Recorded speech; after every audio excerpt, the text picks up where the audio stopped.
Bem-vindo ao GoCast, o podcast oficial da Go Hobby. Aqui a tecnologia ganha asas, o futuro se materializa. Eu sou o Adriano Buzaide, CEO da Go Hobby, seu piloto nessa jornada pelo universo dos drones, empreendedorismo e inovações, que transformam o impossível em realidade. Preparado para decolar? A jornada começa agora. Para dar início ao nosso 6º episódio do GoCast, chegamos acelerando forte. O convidado de hoje é alguém que carrega a velocidade das pistas e a visão dos grandes negócios. Gabriel Falavina Dias. Já brilhou no automobilismo internacional, disputando títulos e desafiando limites, e hoje leva toda essa paixão e disciplina para o mercado imobiliário. Ele conecta experiência prática com inovação, inspira quem sonha alto e mostra na prática que coragem e estratégia transformam não só empreendimentos, mas vidas. Hoje, a bordo do GoCast, a gente recebe Gabriel Falavina Dias. Gabriel, seja muito bem-vindo. Obrigado, Dri. Uma honra estar aqui.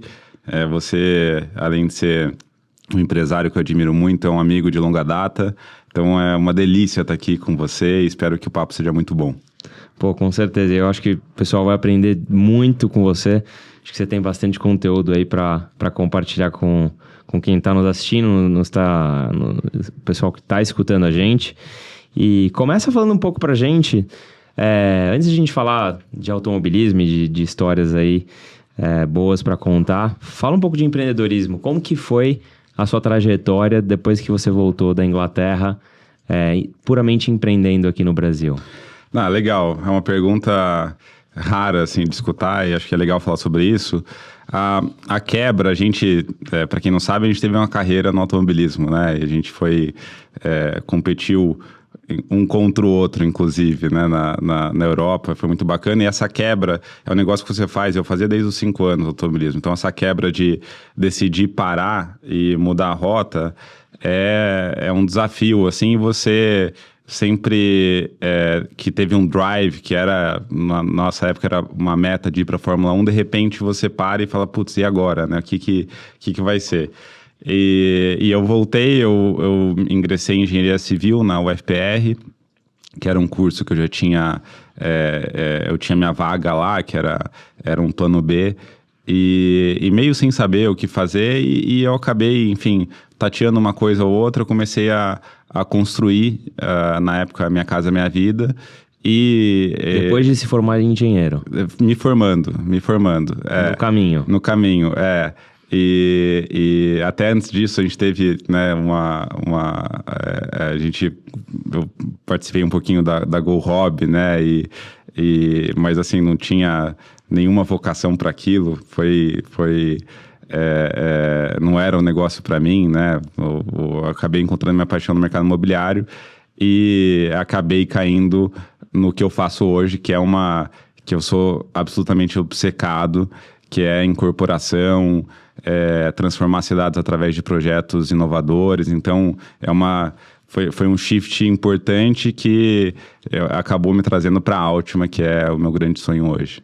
Qual a diferença para o pessoal que também está aprendendo sobre o mercado imobiliário? Qual que é a diferença de você construir? Qual que é a maior dificuldade de você estar no papel de construir e no papel da incorporação? Não, legal. Você sabe que incorporação, pouca gente sabe o que significa, né? Incorporação basicamente é um negócio por trás de um projeto imobiliário. A construção em si é colocar o tijolo sobre tijolo. Então, quase toda construtora é incorporadora e quase toda incorporadora é construtora. A gente não constrói, a gente terceiriza essa parte executiva. Então, qual que é o nosso negócio como incorporação? É identificar um bom negócio, adquirir o terreno, desenvolver o produto, o projeto, estruturar isso comercialmente e financeiramente e colocar o produto no mercado. A construção em si a gente acaba terceirizando. Você faz um bid, vê quem que tem a melhor concorrência e coloca. Porque isso foi uma lição, acho que a gente vai falar um pouquinho sobre isso, assim, que eu não comecei com essa visão, né? O engenheiro, ele começa achando que o valor agregado está em construir melhor e fazer o negócio mais racional. E é claro que isso é importante, mas eu sempre digo o seguinte, você consegue estragar um bom negócio na construção, mas você não consegue consertar um negócio ruim na construção. Então, o negócio precisa ser bom e por isso que a gente foca na incorporação, que é basicamente focar num bom negócio, né? E daí a gente cuida para não estragar. Para quê? Para o investidor que está comprando imóvel? O bom negócio, quando a gente diz um bom negócio, é um negócio que pare de pé e daí você tem vários stakeholders nisso, né? Você tem o comprador final, você tem os investidores do negócio em si, você tem a margem do negócio, né, de compra e venda, você tem a operação na frente, mas o negócio precisa ser bom. Então, vamos supor aqui, eu vou fazer o World Trade Center em Barueri. Ele vai ser um oásis da engenharia, mas como negócio vai ser uma catástrofe, porque não tem vocação para um projeto comercial daquele tamanho em Barueri. Então, o que a gente tenta focar em identificar oportunidades no mercado imobiliário que mostrem que existe uma possibilidade de um bom negócio e garantir esse malabarismo de identificação de negócios, estruturação, marketing, vendas, gestão financeira e a engenharia, a gente faz mais a gestão da construtora, mas a gente não gasta a nossa massa cinzenta em achar soluções técnicas de obra. Isso a gente terceiriza para especialistas, que são construtoras renomadas que entram no bid para acabar construindo o negócio. E agora eu te pergunto, o segredo da incorporação é encontrar o CEP para o produto adequado ou tanto faz? Não, assim, existe uma narrativa já muito antiga, né, que é o location, location, location, que diz assim que, localização é o que manda e sem localização você não vai ter um bom negócio, assim, então isso é mãe. Mas na prática, hoje, é uma série de fatores, assim, a gente, como tese na Altima, a gente tenta trabalhar com produtos que são produtos não commodity. Então, tem várias formas do produto dar certo. O econômico, ele tem uma narrativa, o médio padrão, ele vai ter outra vocação, o alto padrão, produtos de nicho. O que a gente tenta fazer, entendendo que o mercado é cíclico, ele sempre vai atravessar uma crise, inclusive agora a gente vai estar passando por uma crise, juros altos é o maior freio para o mercado imobiliário. Então, como é que a gente atravessa um mercado que vive ciclicamente entrando em crise? A gente tenta se posicionar em produtos que o principal diferencial seja o conceito, a inovação, a diferenciação. Que dentro da categoria dele, ele seja uma prateleira à parte. Porque se a gente for trabalhar com commodity entende-se por um produto médio padrão que o principal argumento de venda seja preço. No momento de crise, você vai ter que competir em preço e vai competir em preço com alguém quebrando, com alguém numa situação desesperadora. Então, é um oceano totalmente vermelho. A gente tenta, dentro do oceano, que é o mercado imobiliário, buscar pequenos oceanos azuis para que a gente consiga ter um produto único na prateleira e isso acaba trazendo uma resiliência maior para um momento de crise. Eu vi que vários empreendimentos que vocês lançaram, vocês venderam tudo muito rápido, né? Enquanto as incorporadoras às vezes demoram 2-3 anos para vender o produto completo, vocês rapidamente conseguiram concluir. Qual foi a sacada de inovação? Conta algum produto que inovou bastante. Legal. Que foi um sucesso, assim. O mais recente é muito legal, porque é até um projeto que virou nosso primeiro projeto a nível nacional, né? A Altima é focada em Curitiba, e a gente sempre teve a crença, aprendendo com o erro dos outros, de que incorporar fora da sua localização, da sua cidade, por ter barreiras culturais, por ter barreiras de enfim, demandas específicas e até por terem locais que entendem melhor como é que funciona o mercado imobiliário, é sempre um desafio. Mas esse projeto ele foi tão inovador que a gente falou, nossa, isso aqui dá para trazer para outras cidades, que foi a moradia estudantil. Então, isso é muito legal, a gente lançou ano passado, se chama B41, foi a primeira moradia estudantil do Paraná. Era um terreno numa região que não é uma região nobre, que é onde fica a PUC-PR, tem uma favela do lado, então preço médio de venda lá era R$7 mil o metro quadrado, que pra gente era completamente impraticável.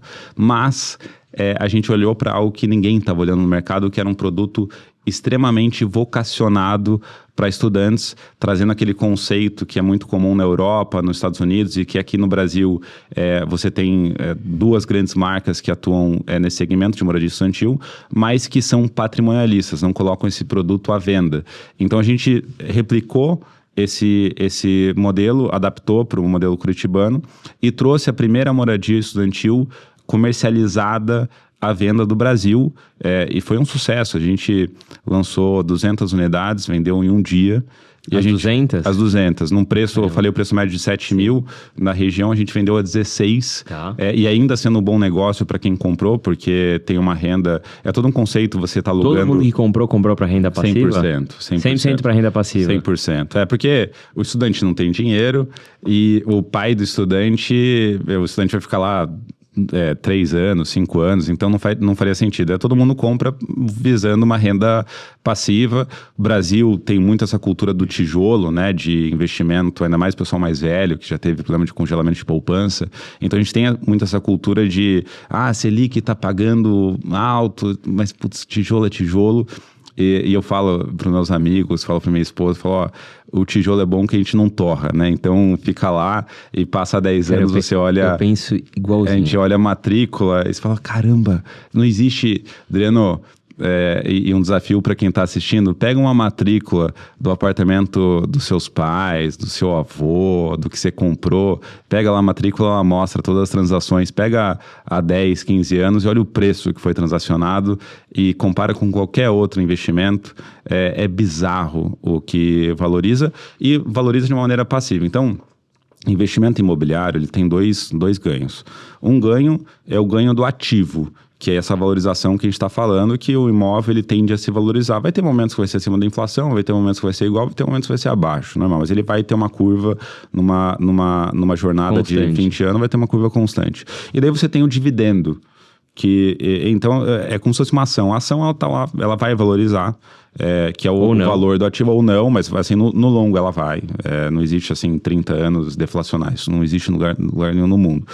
Mas ele pode passar, crash 2008, dá uma deflacionada. Mas isso é o valor do ativo, e daí você tem um dividendo que é o extra, que é aquele aluguel que rende líquido, é como se fosse um dividendo que você está recebendo.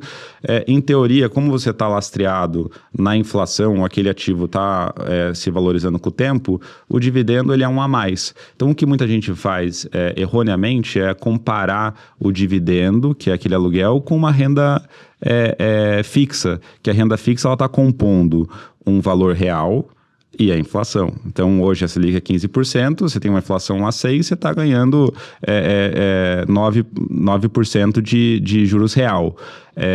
Então, assim, você tem que compor isso. No imóvel, a inflação está intrínseca no valor do imóvel e o dividendo, o aluguel, que é esse juros real que você está recebendo. Então, enfim... A gente acaba vendendo, a gente acabou fugindo um pouco do produto, mas é 100% para investidores olhando para essa vocação que é o produto imobiliário. E só para complementar, não querendo incentivar o pessoal que está em casa a investir em imobiliário. Pode incentivar. Mas se você assistir vídeos de bilionários que tem no Instagram, e tá cheio desses vídeos, né? O pessoal voando num Gulfstream G550, e aí o cara chega pra filhinha, filha, deixa eu te dar uma aula aqui de investimento e patrimônio, etc. É o seguinte, aqui está o dinheiro, né? Aqui estão nossos imóveis, aqui está o nosso avião. Você vai ter que administrar o seu dinheiro para que a gente nunca precise vender um imóvel. Então é isso que você vai fazer. Nunca deixe de pagar o condomínio, nunca deixe de pagar o IPTU. Mantenha os imóveis alugados, mantenha os imóveis com ativo. E é isso. Mas e o dinheiro, papai? O dinheiro eu compro um jato com o dinheiro. Não, você compra um jato. Mas não deixa ele só no banco, porque isso daqui é horrível. O governo está o tempo inteiro imprimindo dinheiro. Não, mas o Treasury americano está pagando 5% ao ano, a Selic está pagando 15%. Filha, você pode ter certeza que eles estão pagando isso só para compensar a inflação. E assim, nada mais. Você acha que você está ganhando alguma coisa, você não está ganhando nada. Você só está corrigindo dinheiro no tempo. Invista em imóveis, que é aqui que está o tesouro da família. Então, eu também sou muito fã. Apesar de ainda não... Fica, inclusive, o convite para investir lá com a gente, já que é muito fã, é meu amigo e tem dinheiro, né? Então, já fica o convite aqui. Mas o imobiliário é um mercado muito legal. Muito, assim, em todos os sentidos. Tanto para o cara que investe, o cara que constrói.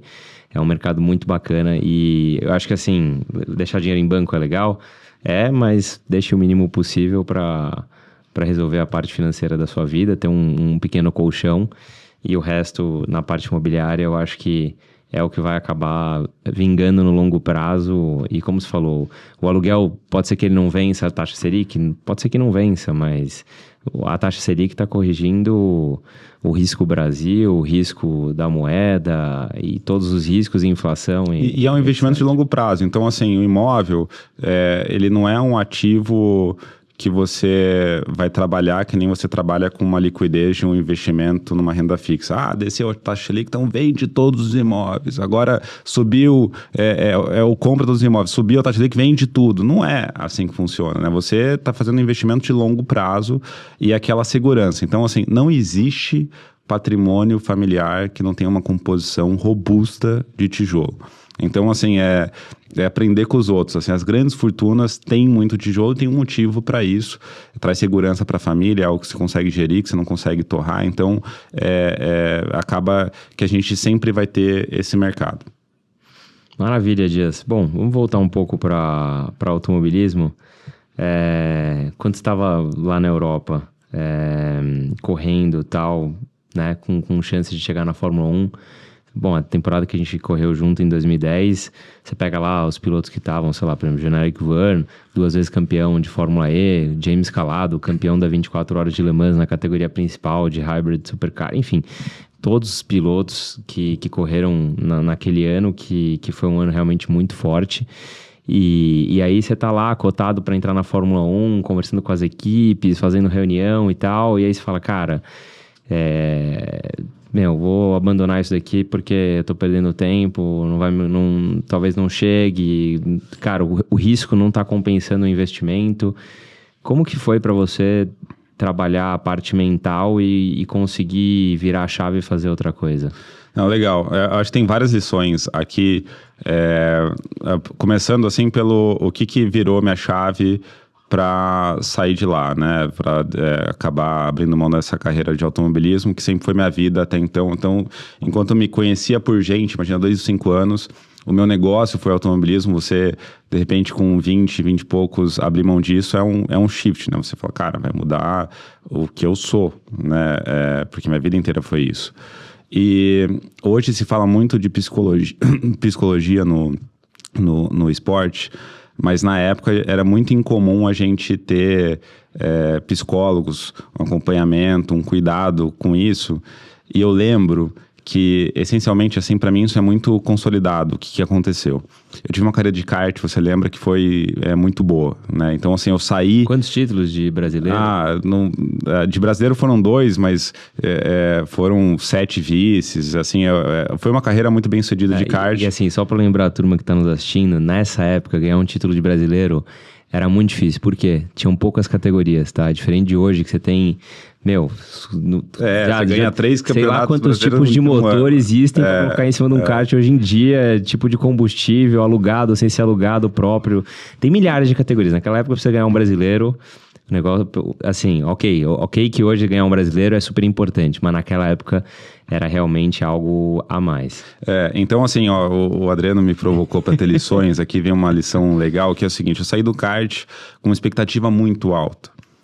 Você tem uma transição no automobilismo, que você sai do kart e vai pro carro, né, pro Fórmula. Geralmente a gente se muda pra Europa, pra Inglaterra, que é o país do automobilismo, e daí que é o que vamos ver, né, pra você entrar na rota da Fórmula 1. Então eu era um dos melhores do Brasil no kart, e muita gente falava assim, não, o Gabriel vai ser muito melhor que esses caras que estão lá. Eu lembro que tinha alguns nomes que eram fortes, e o pessoal falava mal, falava, não, o cara errou isso, o cara fez o overdriving, o cara não teve cabeça, e me comparavam, falando, não, Gabriel, eu lembro até que meu pai, não, Gabriel, outro nível, tal, vai chegar lá. E aquilo, ao invés de me incentivar, me colocou assim, eu falei, cara, se eu entrar na Fórmula 1, eu tô cumprindo a expectativa, assim, sabe? Que era algo muito difícil de fazer, mas que eu fui pra lá com uma cobrança em mim, e daí é um problema meu, né? Que eu carreguei, que eu tinha muito mais medo da derrota do que uma gana, assim, da vitória. E isso é uma lição para a vida. Porque chance de dar errado para tudo que é bom e tudo que importa, sempre vai ter. Ganhar um campeonato, empreender, ser bem-sucedido, sempre vai ter. Se a gente focar nisso, uma coisa é mapear risco. Isso é uma coisa. A gente não pode acordar e vir trabalhar achando que não tem risco. A gente tem que mapear. Outra coisa é ter medo de fracassar, ficar focando nisso. Então, para mim, chegou um ponto, Adriano, que eu tinha muito mais medo de fracassar e falava, putz, eu não posso bater, eu não posso errar, e se acontecer aquilo, que aquilo me consumiu de uma maneira que eu comecei a ficar infeliz. E eu tinha inveja dos meus amigos que na mesma fase estavam na faculdade, que a maior preocupação que eles tinham era fazer uma prova da faculdade, sei lá, sair com umas meninas. E eu comecei a falar, cara, minha vida é pesada. E eu, de repente, aquilo me clicou. Eu falei, pai, não quero mais. Eu tive até uma proposta para fazer 2 corridas na China de Super League, que era um carro assim de potência parecido com Fórmula 1, que Caramba, um piloto russo... Esse carro era demais, hein? Demais. Um piloto russo teve um problema no visto dele, a Rússia tinha algum problema diplomático, não sei. E daí o meu empresário, a Reunion na época, falou, cara, consegui 2 vagas. Eu falei, Guilherme, eu não quero mais correr. Pra mim acabou. Você não tá entendendo, cara. Super League, é carro. Cara, acabou pra mim. Eu quero voltar pro Brasil e ter vida normal. Mas o que eu tava buscando? Eu tava buscando a mediocridade. Então, assim, eu tinha uma oportunidade na mão, única. Só que eu ia pra bater o pênalti da final da Copa do Mundo e eu tinha mais medo de errar do que falava, cara, é um privilégio eu estar aqui. E que bom que eu conquistei isso. E se errar, faz parte, qualquer um pode errar, mas eu tô focado em fazer esse gol, eu sou o cara para estar aqui. Então, a pressão, ela é um privilégio. E a gente tem que encarar ela com orgulho, como um privilégio, e não com medo. Porque a pressão, ela tá muito alinhada, muito associada, ela vai acompanhar as grandes conquistas, faz parte. E isso, para mim, foi uma lição que eu fui ter uns 3 anos depois que eu voltei da Europa. Eu voltei... Já amadurecendo um pouco mais. Muito mais. Eu lembro que eu encontrei seu pai... É que a questão da idade também, ela ajuda Super, e desajuda. Eu vou te falar onde ela ajuda. Na parte de você ser destemido e não calcular muito bem os riscos quando você é mais jovem, te faz ser muito rápido, né? O difícil depois é com mais idade você ter a audácia que você tem quando você é mais jovem. Mas te falta a maturidade que você ganha quando você talvez não tenha a velocidade que você tinha aos 20 anos. É isso, exatamente isso, exatamente. Porque, você tá lá com 17 anos, aquilo lá é a sua vida, se você se machucar... hoje a gente com filho, você faz outra conta, né? Mas é exatamente isso. Eu lembro que eu encontrei seu pai 1 ano depois, num restaurante aqui em São Paulo. Acho que eu fui encontrar você e seu pai estava junto, eu adoro o Álvaro, seu pai.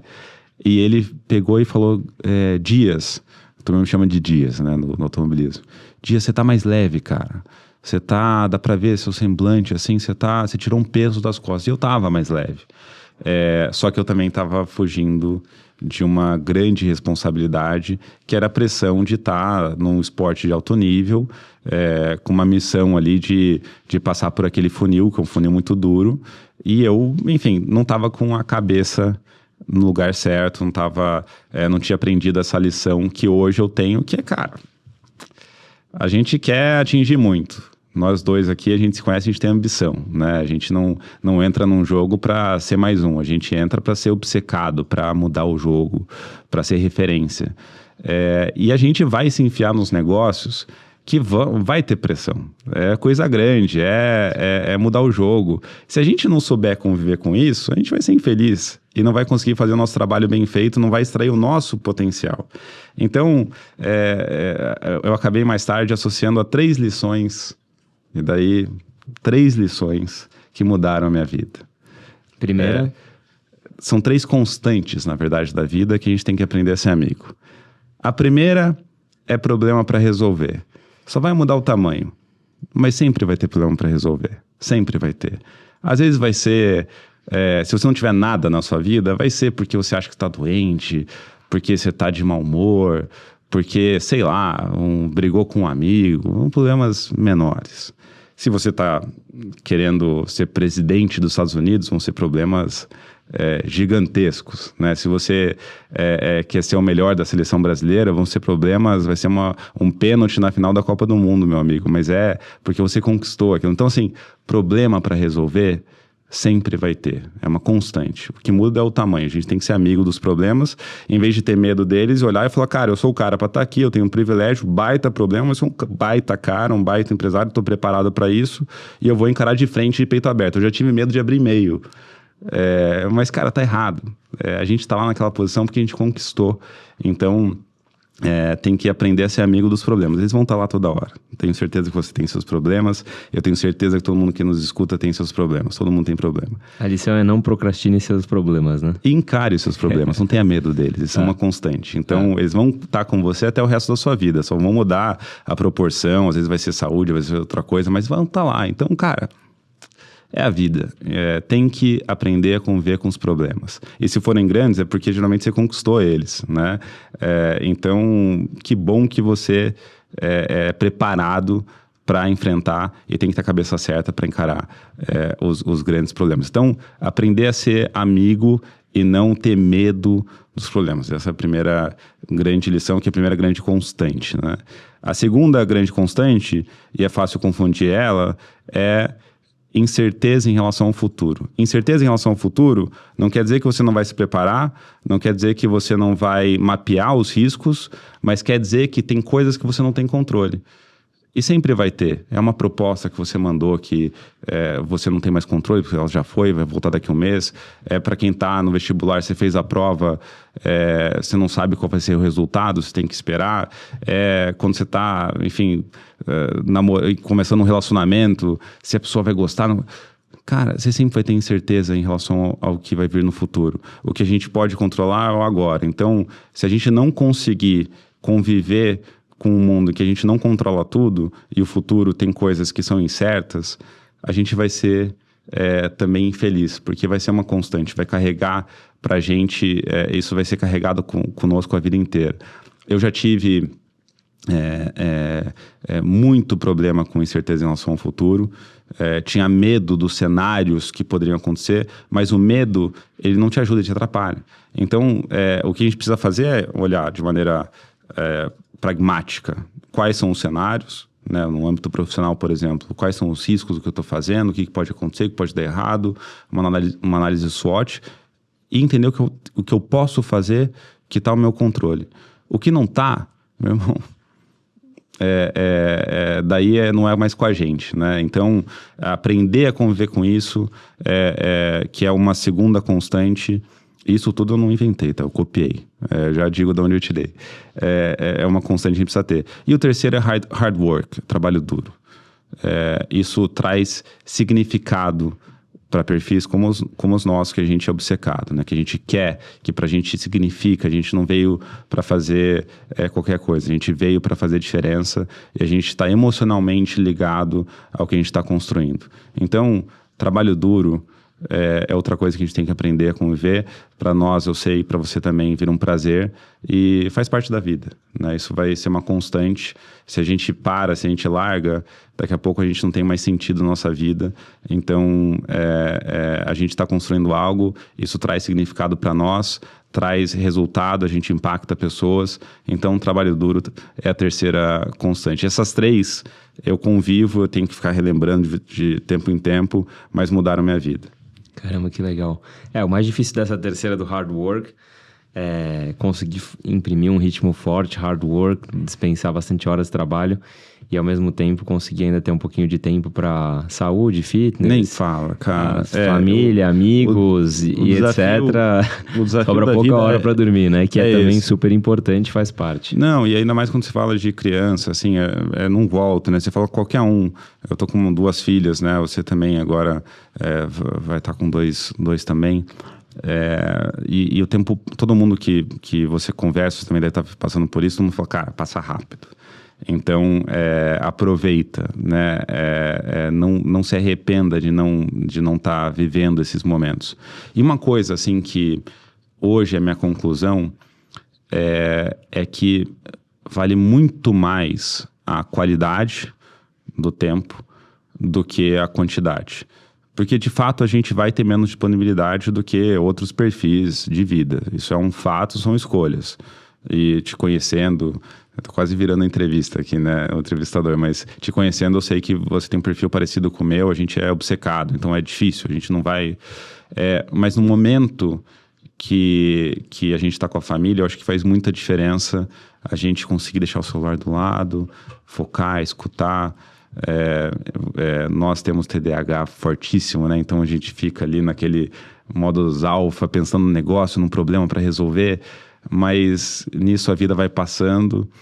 E até eu me lembro daquele filme que é o filme mais triste que eu já vi na minha vida, que é o Clique, que tem aquela cena do cara trabalhando e o pai vai lá, faz uma gracinha, ele nem olha pra cara do pai, daqui a pouco o pai falece, ele não viu a família dele crescer, ele não se divorciou, não viu os filhos não têm empatia com ele, o pai perdeu o contato e se sente triste. Então a gente tem que eu acho que o grande desafio nosso, porque trabalho, como a gente é obcecado, a gente dá um jeito, né, Adri? Mas conseguir equilibrar essa balança, eu nem toquei na saúde ainda, né? Mas da família, eu acho que é um grande desafio de vida.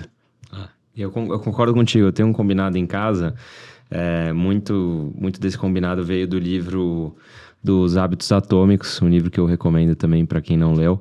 Não sei se você chegou a... Tô lendo, eu ganhei esse livro. Tá lendo Hábitos Atômicos?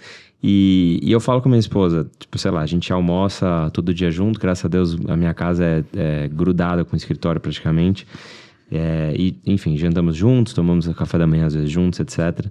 E eu falo pra ela, ok, ela trabalha também, a vida também dela é bem ocupada, mas eu falo, olha, agora que a gente vai sentar pra almoçar ou vai sentar pra jantar, cadê o celular? Tá aqui, o meu celular tá aqui, eu jogo os celulares longe, deixo os dois no silencioso, pode acontecer qualquer coisa no mundo, sei lá, não vou ficar sabendo. E ali a gente tem um almoço, um jantar pra conversar, ver como é que tá tendo o dia dela, o meu, etc. E quando eu tô com o filho, a gente também tenta fazer a mesma coisa. Mas é algo que, às vezes, por exemplo, a mulher ela pode reclamar com o marido, às vezes o marido reclama com a mulher, mas o casal às vezes não se entende, né? E aí quando você chega e fala assim, eu vou te explicar por que a gente precisa fazer isso.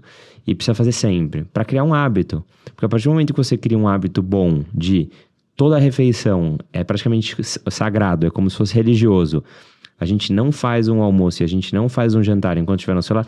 Não, mas eu preciso só fazer esse pagamento. Tá bom, então faz o pagamento. Eu tô aqui esperando, mas não vou sentar na mesa para comer enquanto a gente não fizer o nosso ritual. Aí você faz o ritual e faz o hábito que é, na hora que a gente sentar para comer, os celulares estão afastados. E aí, perfeito. Porque se você quebra o hábito um dia ou quebra um dia sim, um dia não, aí acabou o ritual, né? Acabou o hábito, já não tem mais hábito. E aí depois vai vir cobrança ou por parte da mulher em cima do marido ou vice-versa. E aí eu falo, e a responsabilidade desse hábito bom não é minha, é dos dois. Então, por exemplo, se um dia eu errar, porque, sei lá, eu tô com algum problema e me perdi aqui no nosso almoço que é sagrado, você vai me cobrar e vice-versa. E aí no final das contas, depois que você faz várias vezes, os dois chegam na conclusão de tipo, caramba, como nossa vida é bem melhor agora do que era antigamente, quando a gente não tinha um hábito bom, né? Não, é espetacular, assim, isso me pegou, Adri, porque eu aprendi uma lição agora, faz toda a diferença. E é algo que a gente consegue, acho que é uma questão de prioridade. Sim. Né? Eu não tenho isso hoje, e eu tô aqui me sentindo mal, vou implementar semana que vem. O celular toca o tempo inteiro, certo? Sim, meu celular agora tá no modo avião, talvez o seu também, né? Do Not Disturb, etc. Ok. Estamos tendo aqui a nossa troca. Em casa, tem que ser a mesma coisa na hora que você, enfim, vai almoçar. Veja, pessoas que trabalham muito vão ter dificuldade de fazer isso, muita dificuldade. Eu não tô falando pra você chegar em casa às 6 da noite e ficar até a meia-noite com a sua esposa, tipo, no modo silencioso no celular e tentando ter uma troca com ela de 5 horas. Não é isso. Mas assim, se o seu almoço ou o seu jantar durar 15 minutos, 15, 20 minutos, não vai durar. Você não vai fazer um jantar na sua casa numa quarta-feira que dure 1h30. Claro. A não ser que seja o aniversário de casamento. Claro. Vai ser 15 minutos. Mas nesses 15 minutos vai ser tempo super de qualidade na qual você vai escutar ela vai te escutar e Happy Days vai ter uma super troca. E é isso. Ah, beleza, mas depois do jantar, pô, você respondeu um e-mail, você atendeu um telefone e tal, você resolveu alguma coisa, ok. Mas eu acho que é aquele tempo de qualidade que você doa, mesmo que seja um curto espaço de tempo. E como você falou, assim, no final das contas, nosso tempo vai cada vez vai ficando mais escasso, a gente vai tendo menos disponibilidade. Mas quando você for entregar, eu acho que tem que ser aquela entrega e rápida. E aí serve com o filho, com a mulher. Dri, espetacular. E você sabe uma coisa que... E a esposa tem que cobrar, hein? Porque às vezes a gente esquece... Certíssimo. Não, mas isso a Amanda é muito boa de cobrar. Minha esposa, ela é espetacular. Ela é bem treinada em cobrar. Ela pratica todo dia. Mas... Posso mudar o assunto? Pode, claro. Deixa eu... Já mudei de assunto. Deixa eu ir para um assunto legal. Cara, teve uma corrida em 2010 em Hockenheim, na Alemanha, circuito que corre na Fórmula 1, Fórmula 3 inglesa. Eram 3 corridas no final de semana, estavam largando para a segunda etapa. Largou a corrida, eu não lembro se você largou em quinto, sexto, sétimo, qual posição que você largou. Eu só sei que deu 5 voltas de corrida, 6 voltas de corrida. Eu tava em segundo lugar, tava com o Oli Webb liderando, e aí eu olhei no retrovisor, você tava em terceiro. E... tô todo arrepiado, cara, de lembrar. Como é que foi essa aproximação quando você olhou pra frente e falou, cara, ali na frente tá o Adriano, meu vizinho de Oxford, e eu tô com um carro rápido aqui. O que você pensou nessa hora? Cara, Puta, é tanta coisa, assim, você tá tão obcecado. Você lembra dessa corrida? Eu lembro exatamente, eu lembro que sabe que esse cara aqui na minha frente é extremamente competitivo, então não era legal competir contra ele, porque é desafiador o que a gente tinha, porque a gente era amigo e, pô, um é padrinho de casamento do outro, eu tenho poucos melhores amigos, acho que não preenche uma mão, você um deles pétreo, né, não tem conversa, mas lá era um querendo arrancar a cabeça do outro, porque é uma vaga só, e daí eu lembro de eu estar te seguindo, e você estava em segundo, eu estava em terceiro, e você me deu um sinal de luz com a luz de chuva? Com a luz de chuva, E eu fiquei pensando, cara, o que é esse sinal? Será que ele vai me deixar passar? E eu coloquei do lado, assim, e você não me deixou passar. Eu falei, o que tá acontecendo? Enfim, acabou... Eu tava com o pneu melhor nessa corrida. Você largou de pneu novo nessa corrida? Eu larguei. Essa corrida foi assim, eram 3 corridas, né? Daí a segunda era grid invertida. A primeira eu tava largando em segundo, que era minha melhor posição naquele campeonato. E eu tava tão ansioso, querendo não cometer erro, que eu queimei a embreagem e tive que largar do box. A embreagem pifou. Derreteu. Daí cancelaram a largada, larguei do box, larguei de último, acho que 20º, cheguei acho que em sexto, era uma posição, enfim, que me dava condições de ganhar a segunda corrida, daí eu coloquei o pneu melhor e fui. E, enfim, eu acabei ganhando essa corrida. Teve 2 episódios, teve esse passando você, que, enfim, me deu uma confusão. Teve episódio que o meu engenheiro errou, ele achou que a última volta era, na verdade, a penúltima. Então eu passei comemorando, ele falou, cara, one more lap, daí eu saí. Você já tinha tirado o pé? Já tinha, tava tirando o pé dele, full throttle, one more lap, daí eu dei mais uma volta. Caramba. E eu lembro, cara, a carga emocional era tão grande que... Você falou, como é que eu vou dar essa outra volta? Não, e daí dei mais uma volta, deu certo, eu ganhei, meu pai tava lá. Isso é inesquecível, assim, eu chorei tanto, cara. Eu chorei tanto. E eu lembro na volta do avião, eu e meu pai chorando, se abraçando, assim. Isso não volta, cara. Isso é um momento, assim, que a gente pode conquistar um mundo no empreendedorismo. O esporte, ele traz isso. É um negócio muito especial. Eu lembro na volta, o avião chacoalhando, assim, daquele jeito. Você fala, cara, esse troço vai cair, gente gritando. Mas se cair, você já cumpriu a missão, né? Exato, eu tava na nuvem. Eu pensava assim, falava, cara, pode cair. Eu tô na nuvem, eu tô assim, era tanta emoção, o esporte é incrível, né? É tanta emoção que eu falo, cara, pode cair que eu tô na nuvem. Foi muito legal, Hockenheim, 2010. Essa corrida foi legal mesmo. No final eu acabei chegando em terceiro, o Oli Webb chegou em segundo. Eu devia ter pensado em largar de pneu novo nessa. Ia ter te dado mais trabalho em dias. E teve outra, em Snetterton, que o Dri sempre foi melhor que eu na chuva de Fórmula. E daí a gente largou, era eu em primeiro, você em segundo, e ficou assim, você era mais rápido, era uma curva, era uma pista difícil de passar. Só que eu tava atrás de você, né? Você tava atrás, isso. E você ficou, em primeiro. Eu em primeiro, E eu lembro que na última volta, de nervoso, tinha uma curva, aquela curva... Russell Chicane? Isso, que você fazia meio de lado, assim, e embaixo da ponte ali. E eu bati no limitador do box. A gente tem um botãozinho, tinha na Fórmula 3, que era para o limitador para bater, acho que é 60 por hora, 100 por hora, não lembro, que era a velocidade de box. E eu liguei, cara. E daí eu fui acelerar na saída da curva, deu aquele limitador assim, você quase chegou, eu bati de volta, deu tempo, acabou dando certo. Isso foi uma dobradinha brasileira, essa foi muito legal, assim. E assim, dentro da pista era uma competitividade, mas fora da pista era um carinho também, né? Então eu lembro que você... isso eu lembro muito bem, você ficou muito feliz por mim e foi muito legal, cara. É um momento muito mágico na trajetória. Eu lembro que assim, os carros viravam muito parecidos, né? Você tava em primeiro ou em segundo, tinha vários carros atrás, pilotos excelentes, tava lá também o Felipe Nasser, o Nakajima. Foto aí, tá. Enfim, uma galera, James Calado, Ollie Webb, tinha um pessoal bem forte. E o Forest também estava correndo lá com a gente, o Pietro, a turma toda, né? Mas virava muito parecido. E eu falei assim, cara, algum momento o Dias vai errar aqui, ele vai frear 1 metro mais tarde, vai travar uma roda, e aí já era, né? Tipo, vai botar uma roda na grama. Eu falei, só questão de tempo, não precisa forçar muito, vou continuar atrás aqui, daqui a pouco ele erra. Cara, e passa a volta, eu não lembro se era 35 voltas, 40 voltas. Era volta pra caramba, a corrida tinha, sei lá, 30, 40, sei lá, 45 minutos, eu não lembro, era volta pra caramba. E, cara, ele chegou na última volta, eu falei assim, não é possível, cara, esse cara não vai errar, não colocou uma roda na grama. E eu acelerando, e aí não errou. Chegou na última curva, eu falei assim, cara, acho que eu vou jogar por dentro um dive bomb aqui, mas, cara, a chance de bater os dois carros, capotar os dois e perder a amizade também é gigante. Gigante. E aí, no final que eu abortei o dive bomb, você mandou o limitador, mas também não deu pra passar.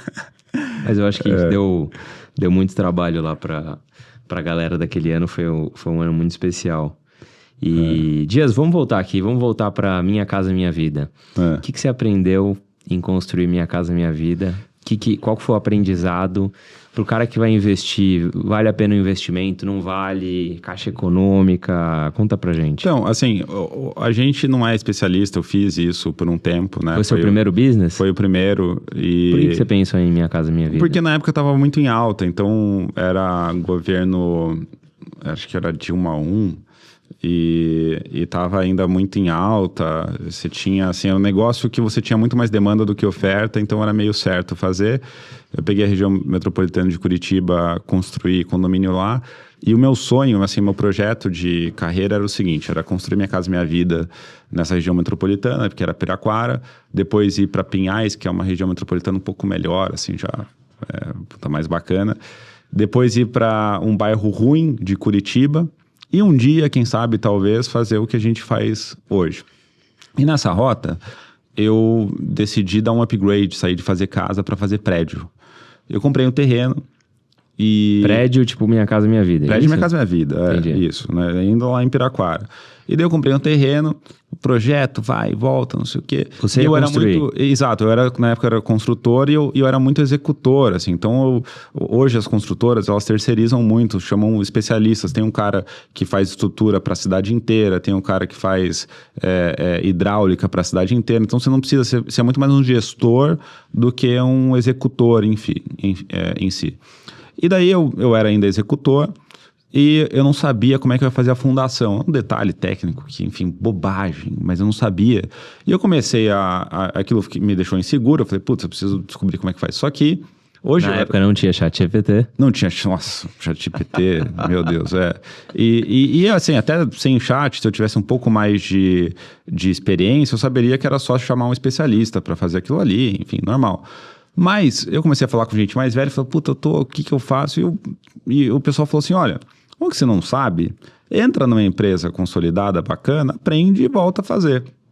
Na época tinha uma vaga que era como se fosse uma espécie de trainee para Cirela, que era a empresa que eu mais admirava. Eu ainda admiro o seu Eli Horner, um baita cara, baita história, legado de filantropia, enfim. E eu falei, pô, isso aqui me interessa, tal, me inscrevi. Processo seletivo, 3 meses, eram 4.500 candidatos para 10 vagas, uma em Curitiba. E daí foi lá, o processo seletivo, a final foi aqui em São Paulo, e eu não sabia em que área que eu ia cair, podia cair em qualquer área, desde jurídico, enfim. E daí eu passei, e caí numa área que era terrenos. E eu olhei, eu queria obra, né? Porque a minha dúvida era de obra. Falei, terreno? Terreno, o que é terreno? Vai pagar IPTU? Vai mandar limpar o terreno? Que área desgraçada é essa, né? Que área estranha. E minha meta era assim, eu falo assim, ó, eu vou entrar lá, em 2 dias eu vou estar em obra, que eu vou falar com a RH, eu falo assim, ó, minha vocação é obra, você me desculpa, me coloque em obra. E era essa a minha missão, eu tinha o plano de ficar uns 2, 3 meses, contei mentira pra caramba, não, longo prazo, eu queria, na verdade, aprender e voltar, né, a construir. E daí eu entendi que a área de terrenos era, na verdade, a área de novos negócios, que era a área mais importante da empresa, que era a única área que tinha contato, inclusive com o seu Eli, porque era ali que você originava todo o negócio. Basicamente, a área de novos negócios é a área que você define, compra terreno, mas você compra terreno com uma visão de macroeconomia, com uma visão de microeconomia, com viabilidade econômica, já direcionando o produto com uma noção de mercado muito bem formulada. Você vai fazer um apartamento de 500 metros ou de 40 metros quadrados. Quanto vai vender, como vai vender, fluxo de caixa, você tem, cara, o negócio está ali. E aquilo, muito rapidamente, eu entendi que, falei, cara, o valor agregado não está na construção, está no negócio. E a construção é um caminho, mas o fim é um negócio. Então, mudou toda a minha cabeça, eu me apaixonei pela Cyrela, meu plano de ficar lá há pouco tempo se estendeu, e daí criei essa paixão e grandes lições que eu tive culturais e de negócio com a Cyrela, que é uma baita empresa, que eu carrego até hoje. Depois, trabalhei em novos negócios com a Capital Realty, que é um grupo derivado dos Demeterco, que é derivado do Mercadorama, que já foi o segundo maior varejista do Brasil. E eu sempre tive o sonho de abrir a minha incorporadora, né, já no alto padrão. E essa história acho que você não sabe, cara. Eu abri, assim, eu trabalhava na Capital Realty e eu dava aula de kart para ganhar um dinheirinho extra e também porque eu gostava, para um menino, o João Pedro. E o pai dele era um incorporador, assim, que já foi mercado financeiro e tal, mas tinha sido incorporador no passado. E eu falei, cara, puta, eu tenho um sonho de fazer isso aqui, isso aqui. Ele falou, cara, eu abro com você a empresa. Eu falei, sério? Sério. Daí ele foi meu grande patrocinador no início da Altima. A gente foi primeiro para um coworking, depois para uma salinha, depois para uma casona. Depois a gente teve 2 mudanças societárias, eu acabei ficando sozinho na empresa. E esse foi o grande desdobramento, assim, eu acabei, através do automobilismo, abrir uma porta que me permitiu, sem capital, começar a incorporar e é onde acabou levando a gente para chegar onde a gente está hoje, que é ainda bem o início da jornada, mas já demos grandes passos. Caramba, que interessante. Assim, você falando me vem um negócio, né?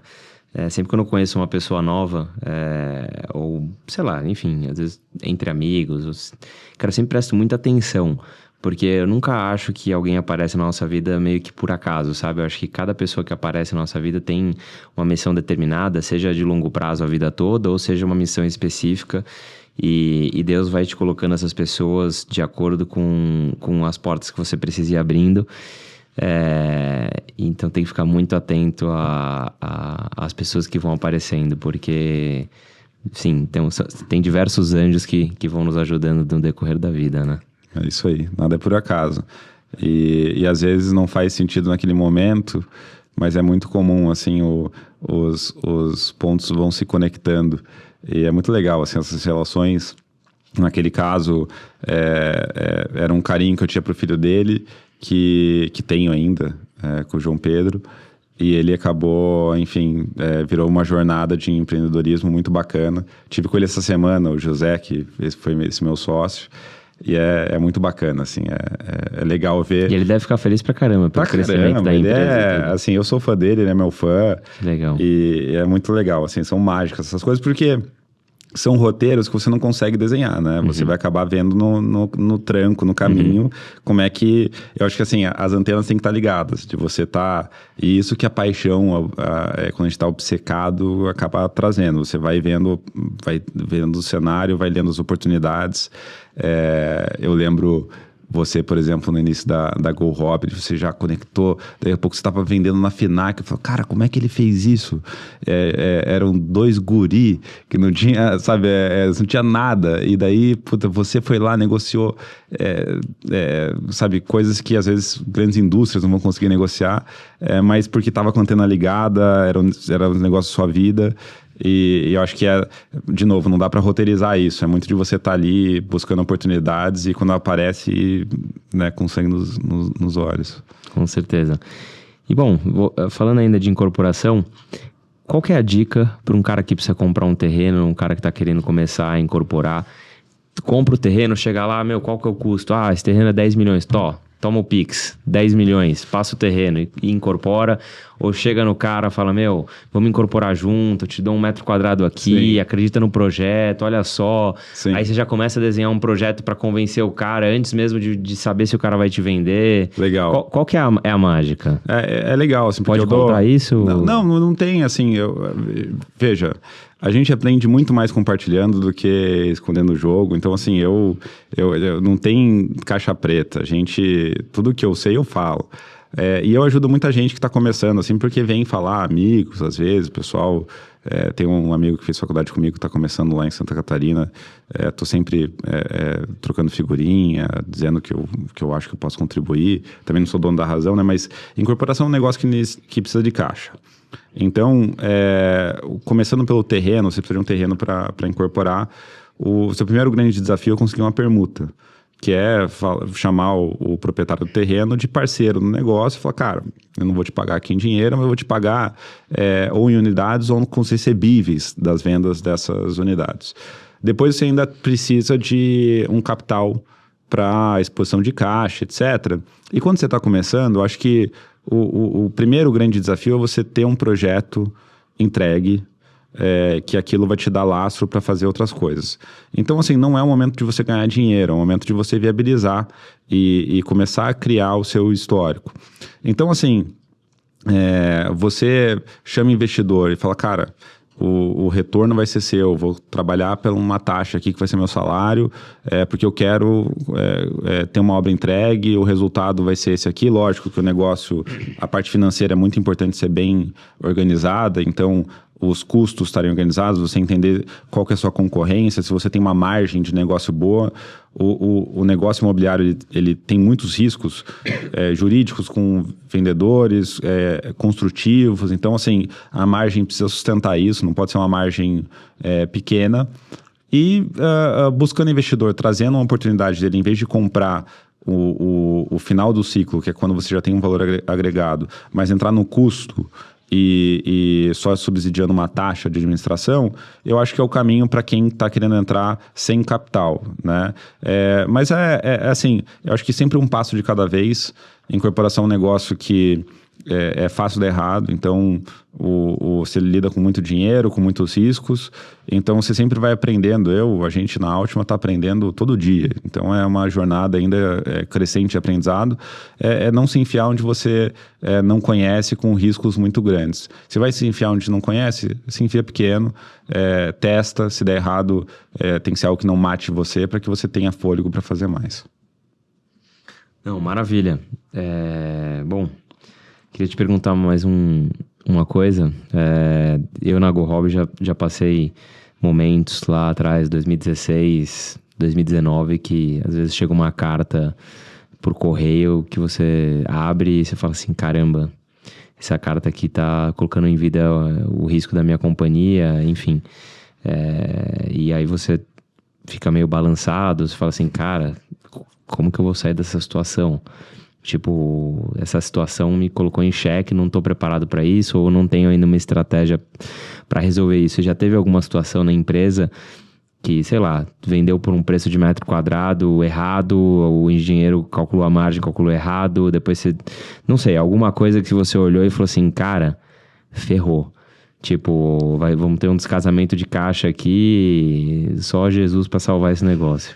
Eu tive 2 mudanças societárias, né? Teve esse sócio que fundou comigo e teve outro sócio que comprou. E, putz, teve uma maior confusão, porque ele era o cara para sustentar o caixa. E a gente acabou se desentendendo, eu tive que adquirir ele. E também adquirir a responsabilidade de bancar o negócio, o segundo sócio, né? E eu tava construindo nosso primeiro prédio e eu lembro de uma cena... Era o primeiro? Era o primeiro, E eu lembro de uma cena, Adriano. A Bárbara trabalha com a gente hoje, ela começou a subir, assim, tava acho que na segunda laje, dela olhou, ela foi visitar a obra comigo, ela olhou assim e falou, nossa, você não olha e tem orgulho disso aqui? E na minha cabeça eu só vinha assim, cara, eu tenho 2 meses de caixa. Que dão quantos andares? Sei lá, não interessa, mas a obra é 24, então assim... Eu falava, cara, isso aqui é um negócio que você tem que guardar, né? Porque não dá pra sair falando pra todo mundo que você tem 2 meses de caixa. Mas é aquela coisa assim, cara, quando é um negócio da sua vida, você resolve. E foi o que eu fiz, assim, acabei abrindo várias alternativas e deu super certo. Hoje, a gente não passa mais por esse nível de all-in, né? De risco pra... cara, resolver 2 meses em 2 meses. Mas eu lembro que foi um momento, Adriano, que eu fui diagnosticado com TAG, que é transtorno de ansiedade generalizado. Acho que quase todo empresário já passou por isso, de acordar 4 da manhã, coração disparado. Falando, cara, sabe, é ansiedade a 1000 e aquilo às vezes te trava.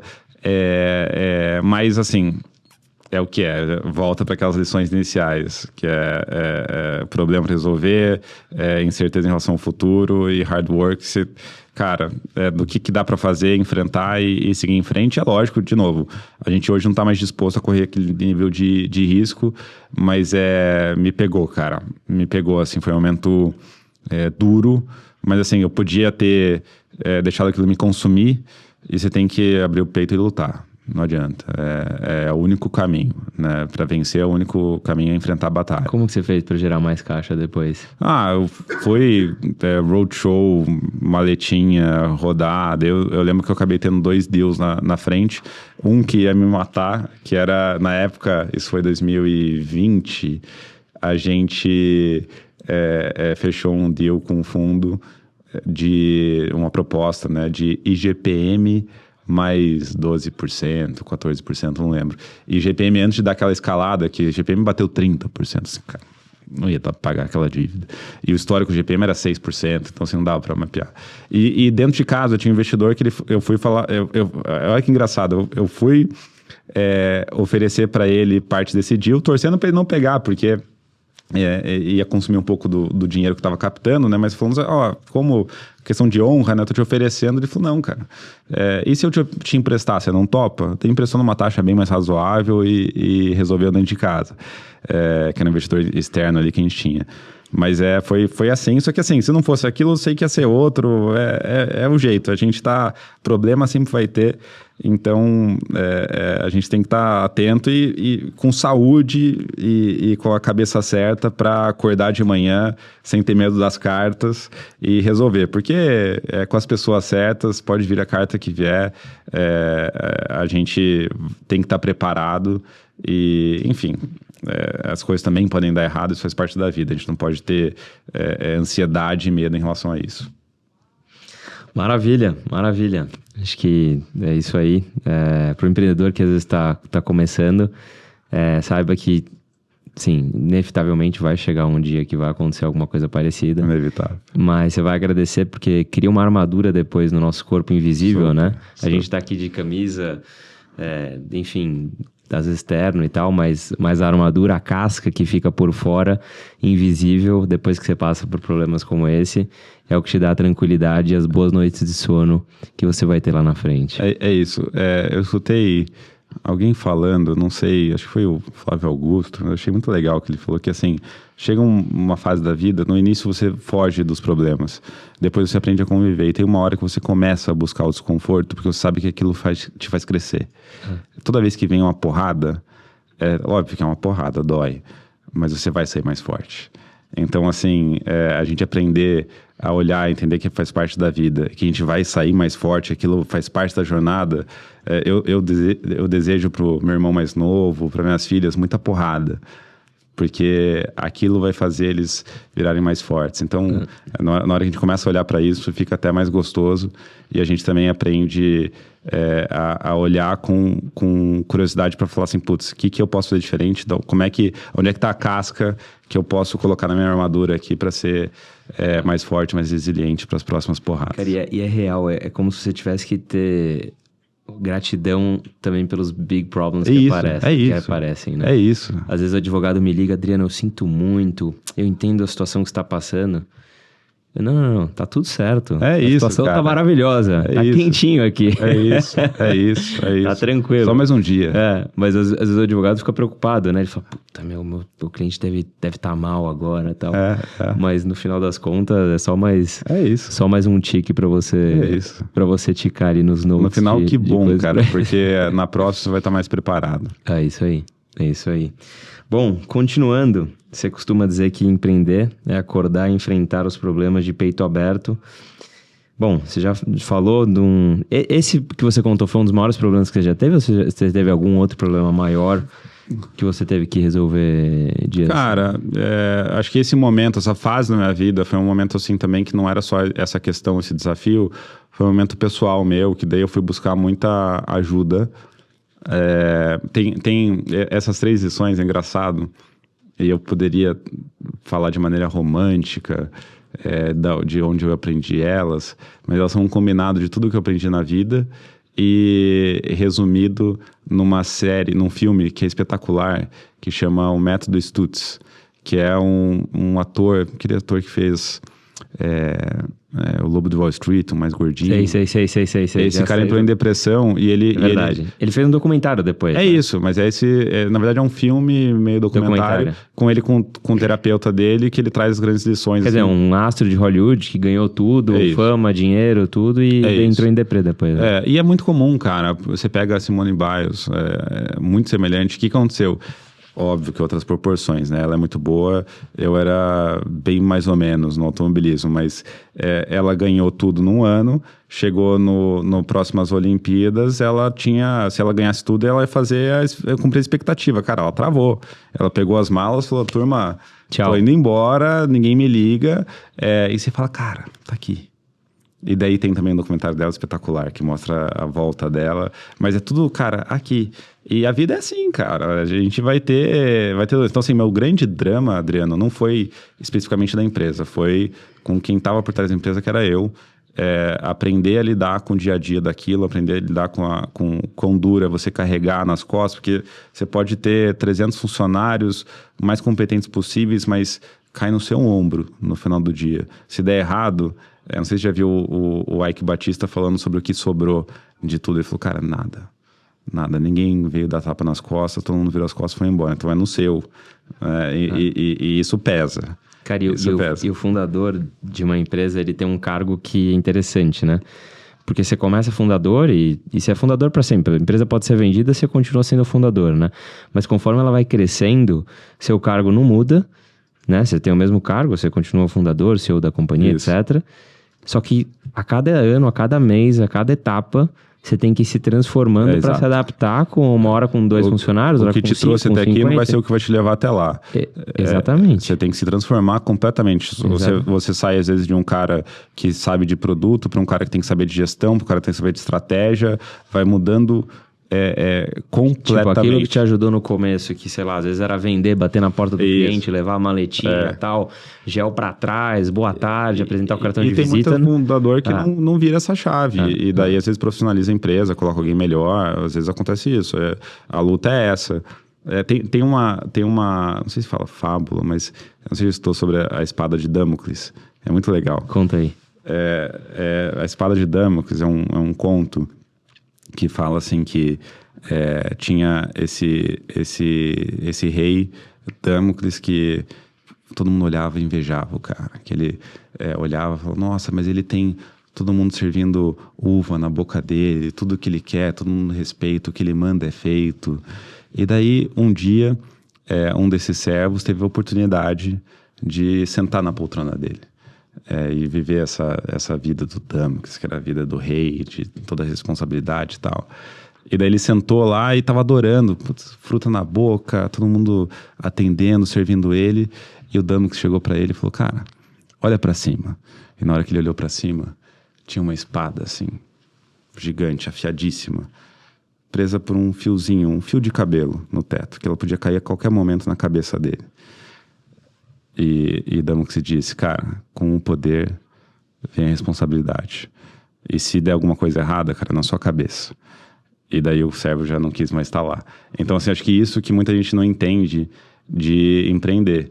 Que tem muitos lados bons, óbvio.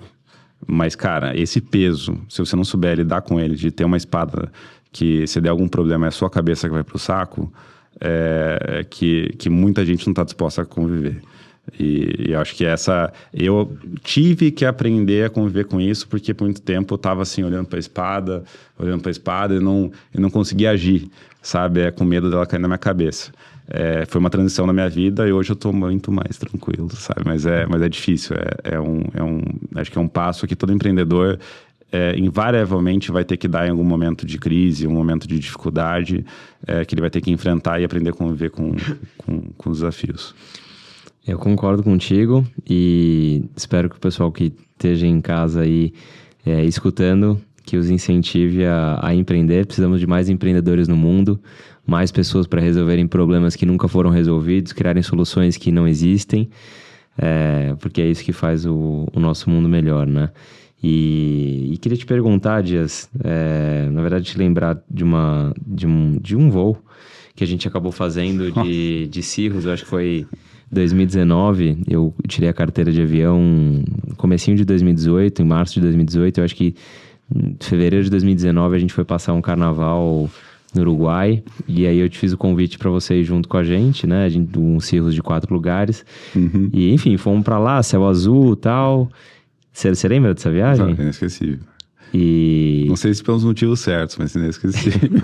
E aí na volta, eu lembro que a gente tava voltando, o tempo começou a fechar, a gente não tinha radar no avião, né? Tinha só um Storm Scope ali, eu olhei pro Storm Scope, tava cheio de raio lá amarelo, pipocado, assim, não via nenhum lugar bom, nem pra esquerda, nem pra direita, só pra trás. Não, você para aí que essa daí eu continuo.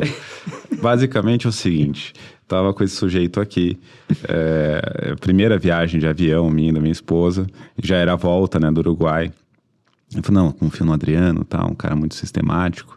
E na ida a gente foi muito receoso, e na volta a gente tava mais tranquilo. Falei, não, pô, já foi uma vez, tava tranquilo, já vai pegando jeito.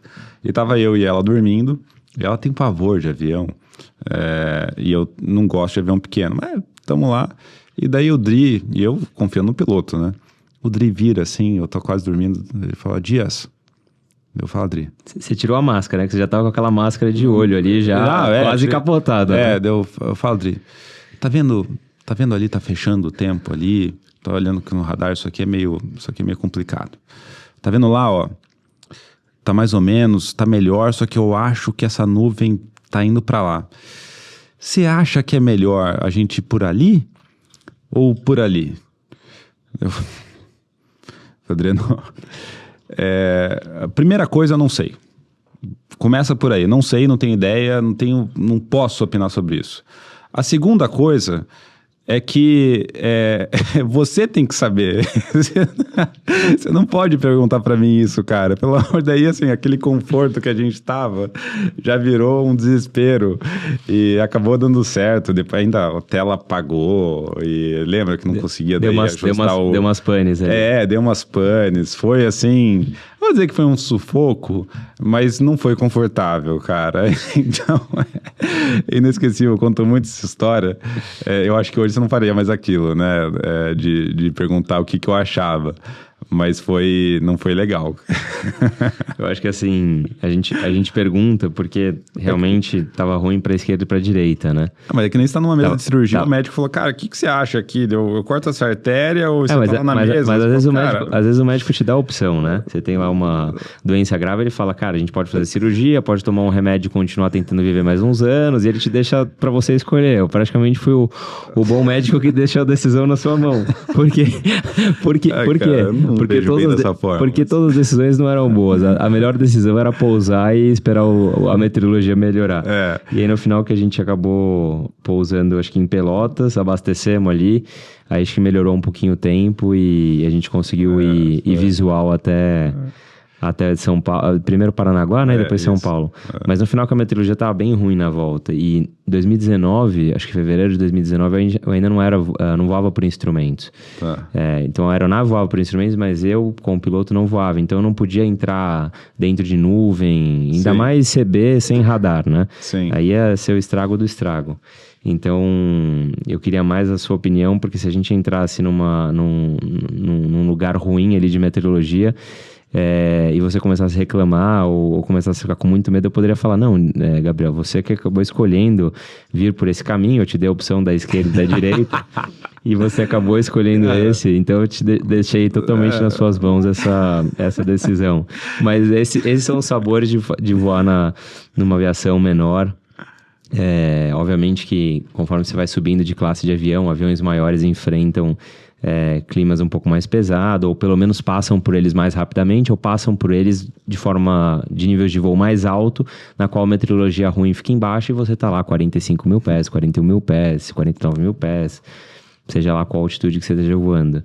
Mas a aviação menor, ela tem os seus dias que às vezes é melhor pousar, esperar o tempo passar ou voar no dia seguinte. Não são todos os dias que dá para voar de fato, né? Por mais que tenham pessoas que enfrentem os desafios como eu lembro que ele contou essa história com o comandante, eu esqueci o nome dele. O comandante Giovan? O Giovan, ele olhou assim, olhou pra você e falou, Adriano, você não faria isso hoje, né? Então, eu sei que a gente não seguiu a cartilha ali, cara. Mas enfim, estamos ao vivo aqui, feliz, tá tudo certo. Mas é isso, boas histórias de aviação. E nunca te deu vontade de tirar a carteira de aviação depois daquele voo? Cara, sabe, Adri, a gente tem que fazer escolhas, prioridades, né? Então, é muito difícil, assim, com a empresa crescendo. A nossa empresa, ela começou a ter um nível de profissionalização mais agora, que até você me ajudou nisso. Como assim te ajudei? A gente, na última vez que a gente se viu, eu tava para contratar um diretor e era um cara, assim, espetacular e com salário alto. E alto pra gente, assim, mas já é um salário, não dá pra dizer que é um salário baixo. E daí você chegou e falou, Gabriel, é o seguinte, Dias, olha, se o cara ganhou esse valor sistematicamente ao longo dos anos, porque se ele ganhou, ele vale isso, cara. E você vai ver que faz toda a diferença. E é bizarro. Você contratou? Contratei, tô contratando mais agora, porque muda a vida. Você começa a ter pessoas melhores que você, que vêm, te ensinam coisas, né? Você não precisa mais ficar ensinando. E muda a vida. Então, você me ajudou nisso. E, assim, muito do que eu tô fazendo na empresa para que eu consiga também ajudar a minha vida pessoal. Porque se você é o cara para todos os problemas, você tá sempre no caos, né? E lógico que tem talentos, mas isso é uma curva que leva tempo. E esse primeiro cara é um cara que não tinha nada a ver com o mercado imobiliário, mas entende tudo de gestão. Eu adoro gestão, mas eu sentava com ele a cada entrevista, eu via quão limitado era o meu conhecimento em gestão perto do dele, por experiências, carreira na LL, contabilizei, caramba. E, puta, muda o jogo, cara, muda a empresa, é outra empresa. 3 meses é outra empresa. E agora está fazendo mais uma aposta importante de alguém do mercado, assim, mas também num nível superior. E sem essas pessoas, cara, você não vai conseguir carregar o piano sozinho. Então a empresa começa até do que a gente falou, né? Tem habilidades que a gente não vai ter como fundador. Que a gente vai ter que ter gente melhor que a gente para nos ensinar, para conduzir. Então a empresa começa a pedir habilidades que só uma pessoa não vai ter e o fundador às vezes não vai ter, né? Como esse caso da última contratação. Então isso é muito num projeto meu de livrar tempo para que eu consiga focar no que importa, no que eu posso agregar da empresa, que é estratégia e nosso negócio, e poder ver minhas filhas crescer, né? Porque eu não estava conseguindo. Então estou num plano tem muita agora bucha ou responsabilidade que eu falo, cara, tá contigo resolve. E mais do que qualquer coisa, ele mesmo já fala assim, cara, essa bola tá comigo, você não precisa se incomodar. Isso, quanto vale isso? Mas acho que eu lembro de ler Steve Jobs e ele fala muito isso, né? Tipo, beleza, eu comecei a empresa e tal, eu era o cara aqui que tava, fabricando computador, montando as placas e tal, depois trabalhando em software, sei lá o quê. E aí você vai crescendo. você não vai conseguir fazer todas as tarefas da empresa, né?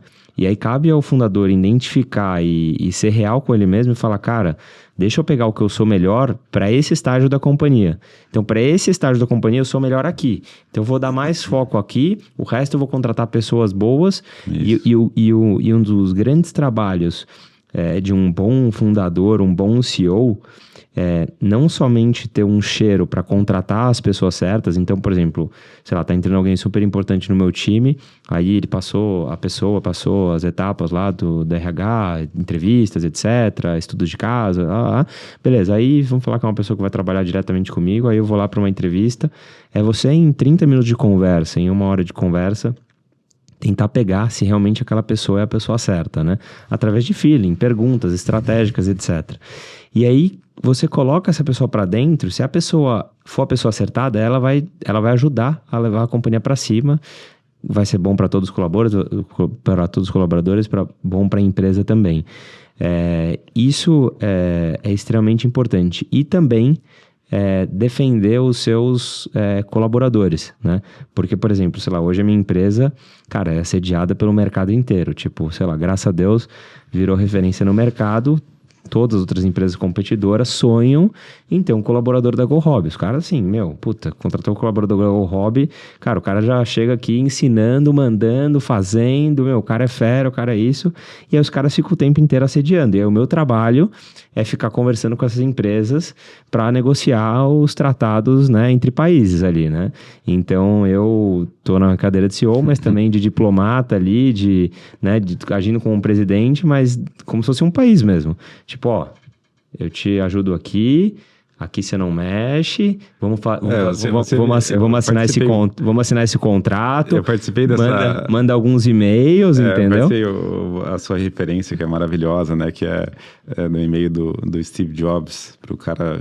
Acho que eu vi esse e-mail pro cara... não lembro se era Pixar ou... Não, era Adobe. Adobe? Acho que era o Bruce, o nome do cara, que falou assim, eu tô... Um funcionário nosso saiu daqui, foi pra sua empresa, e tem vários outros sendo assediados. A sua política está permitindo que contrate da nossa empresa e a nossa política é que não contrate da Adobe. Me fale qual das políticas deve mudar. Exatamente isso. Exatamente. E o que eu acho mais legal é que assim, eu deixo muito claro pro RH da GoHobby, eu falo assim, cara, esquece os concorrentes. Às vezes chega alguma headhunter ali, de parceria e tal, não, vou ajudar vocês, tal, calma aí, tem umas vagas. Não, tem o fulano de tal empresa. Eu falo assim, cara, eu não quero saber de concorrência. Esquece. Não, mas por quê? Os melhores colaboradores desse segmento estão dentro da minha empresa. Por que eu vou no concorrente? Esquece. Assim, na lata. Não quero saber de... Você entendeu? Mas na lata. E eu tenho certeza de que tudo que a gente faz dentro da empresa, de milhares de ações, são para formar os melhores colaboradores. E assim, o mais legal é você ver, às vezes, entra um jovem aprendiz ou entra um cara de analista, o cara vai subindo o degrau e os caras ficam feras. Os caras ficam feras mesmo.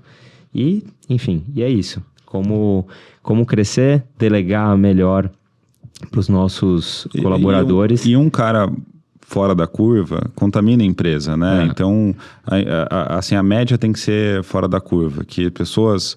Os A-players gostam de estar com os A-players, né? E os B-players gostam de estar com os C-players, que é o cara que não vai incomodar ele. Então, assim, o nosso desafio é trazer os A-players, cara. Isso é o desafio, minha missão na Altium é isso. É pessoas nos lugares certos, com a cultura certa, uma visão bem alinhada, metas bem estabelecidas e deixar os caras trabalhar. É isso aí.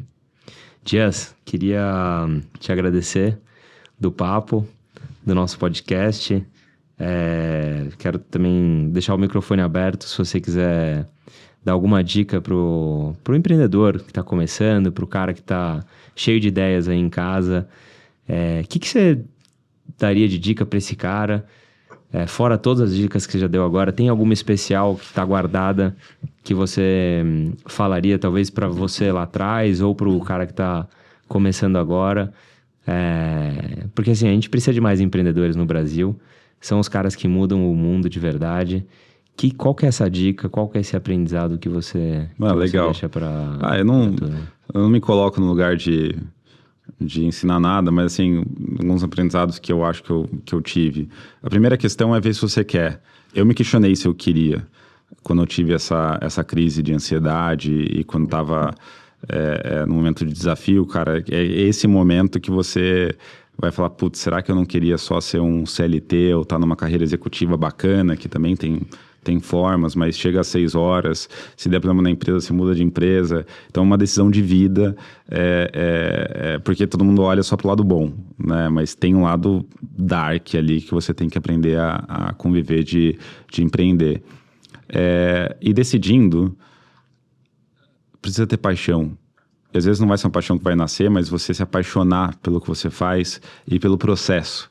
Tem uma coisa que eu não gosto da nossa escola do automobilismo, e você vai lembrar disso, que a gente não associava o sucesso ao quanto cada um se dedicava, e sim ao talento. Só que o talento é algo que você não precisa ter orgulho, o talento já vem com você. O que a gente tem que ter de orgulho é o que a gente cria, o que está ao nosso alcance. E o automobilismo tinha muito disso. Não, o cara treinou menos e mesmo assim ele foi bem. Ele tem menos horas de treino. Começou esse ano. E, puta, legal, porque o cara é talentoso, isso é muito bacana. Mas o grande mérito da vida está no nosso esforço, no que a gente pode mudar. A gente vem com algumas cartas para jogar o jogo da vida. Às vezes a carta é pior, às vezes a carta é melhor. Mas o que tá, acho que o grande mérito, o grande prazer tem que estar vinculado ao que está ao nosso alcance. E isso vem com paixão, com a gente estar obcecado, com dedicação, com fazer a mais, com esquecer o vitimismo. E acho que é o único jeito que pode dar certo, mesmo assim às vezes não dá, de empreender. Então, acho que é a dica que eu daria. Caramba, show. Dias, obrigado. Ótima dica. Obrigado você. Obrigado por ter participado do nosso GoCast, 6º episódio. Quem sabe um dia eu também não tenho um podcast e te chamo pra entrevistar. Vai ser um prazer enorme. Valeu, Obrigado mais uma vez. Obrigado. Esse é o nosso 6º episódio do GoCast e até a próxima.